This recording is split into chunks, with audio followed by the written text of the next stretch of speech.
Before we get started with understanding how an ego works, we have to first understand that this thing that we take to be real, this ego, has no reality.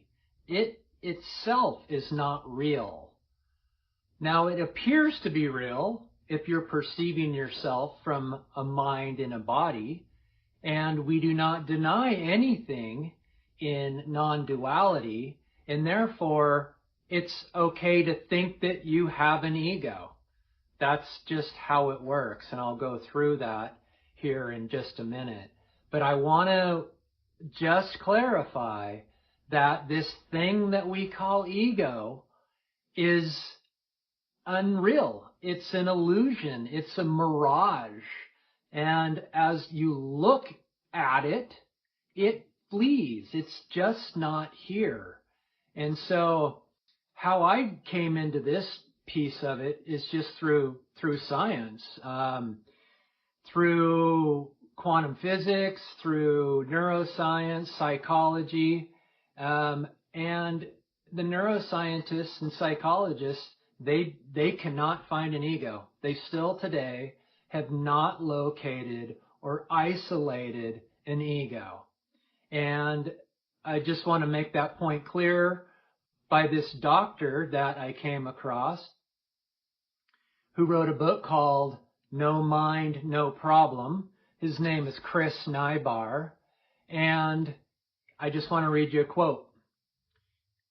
Mistaking the voice in our head and labeling it as me brings us into conflict with the neuropsychological evidence that shows there is no such thing.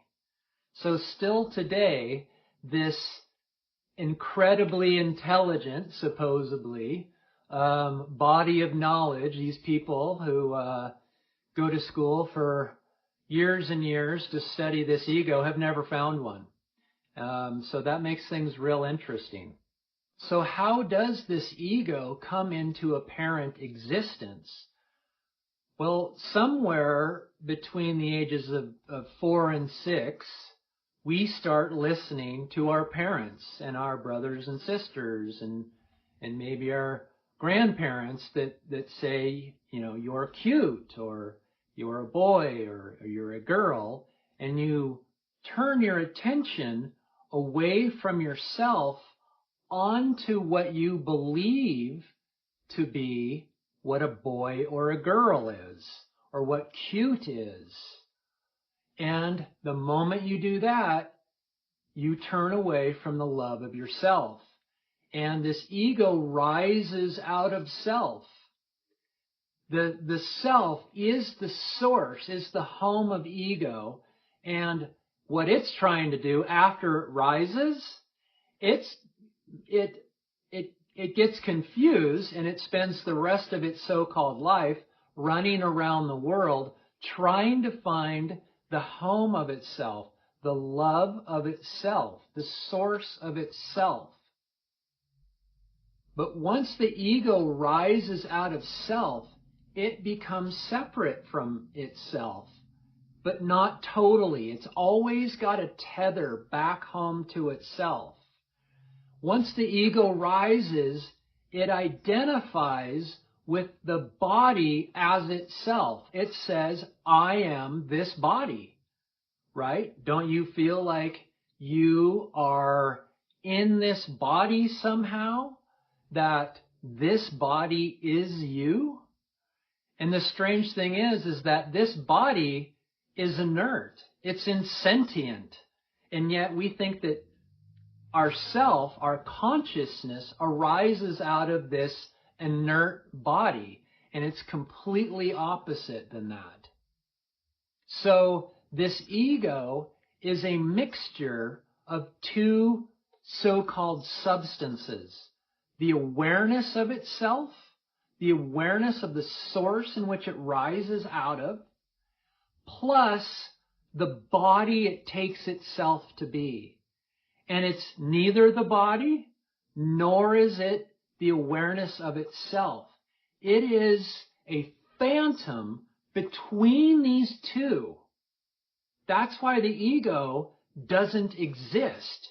It is this formless phantom that thinks that it's the body and also knows simultaneously that it exists, that it's aware, it has consciousness from its source.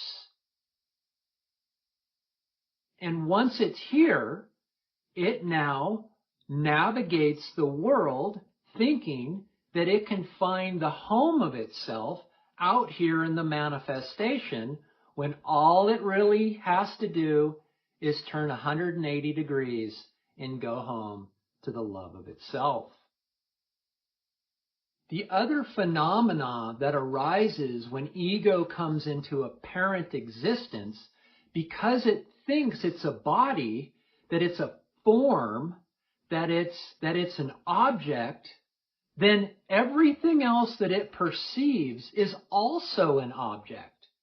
That's why when you look out into the world, all you see from an egoic mindset is other objects and people, which are also objects, that need to be manipulated in some form or fashion and moved through so that we can survive life, so that we don't die. We've got to manipulate this three-dimensional substance that we believe this world and this universe to be. This drives separation. This drives the separation from the love of yourself, because it thinks that all of these objects in this world is reality, when it's the love of ourself that is the true reality. And so as you turn within and ego starts to collapse, its solidityness starts to collapse, the thought, I am this body, starts to collapse, guess what? So does the apparent separation of the world. And the word for that is oneness is experienced. So as the ego collapses, oneness is experienced. Another way to say that oneness is experienced when ego comes home and rests in itself. And then as you appear out into the manifestation, there is no separation between you and it. There is no more ego you. There's only self manifesting as the apparent many that is perceived. Ramana Maharshi had a beautiful quote on this. For those of you who do not know Ramana Maharshi, he was a 20th century sage that wrote some of the most profound knowledge and wisdom that I've come across. But in one of his texts called Ulladu, Narpadu, which is 40 verses on that which exists, number 26, it states, when the ego comes into existence, everything comes into existence. When the ego ceases to exist, everything ceases to exist. Therefore, by giving up the ego, you give up everything. I did the air quotes and thing because as the ego comes into existence, the manifestation becomes a thing of objects. And as you turn within and you reside in self, the things die down and go to zero. And therefore there's no more things. There's just the oneness of yourself. And therefore when you give up the ego, you give up everything.